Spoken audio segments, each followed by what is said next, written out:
Love you more जान, ते हंस मोर पहचान। तोर बिना सुना लागे ये मोर पूरा जहान। तोर हंसी म बस गे सपना, तोर नाम मोर अरमान।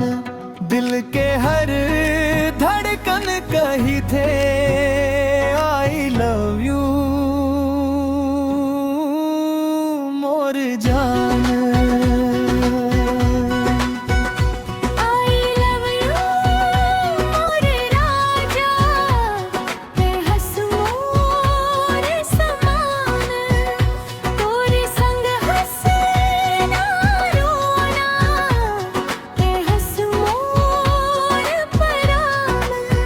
चंदा ले उजर तोर चेहरा, भूल ले मीठा मुस्कान।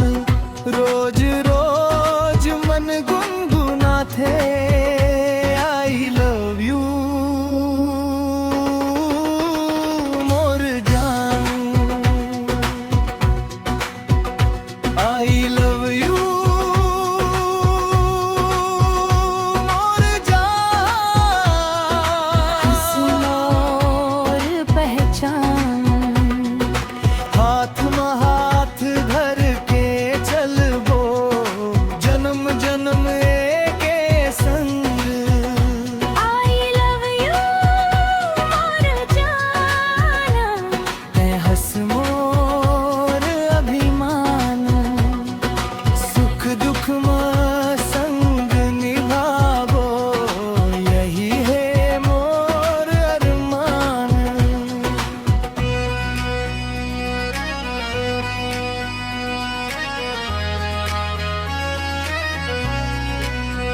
पहली दफा जब तोला देखे दिल मोर बेकाबू हो गे। नैना के एक मुस्कान ले सपना रंगीन हो गे।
बरसत पानी भींजत रद्दा, तोर संग चलना भाथे।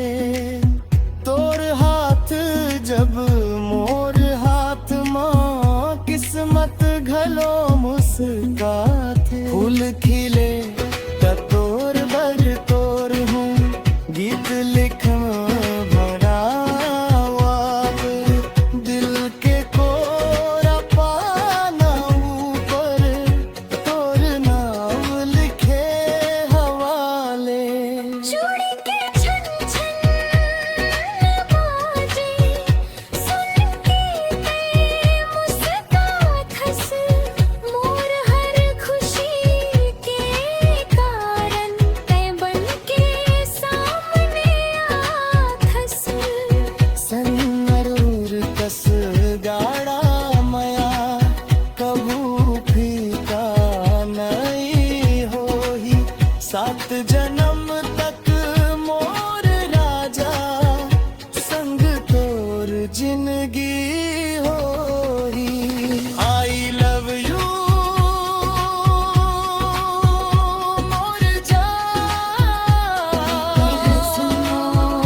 प्रभु झन छोड़ हूँ हाथ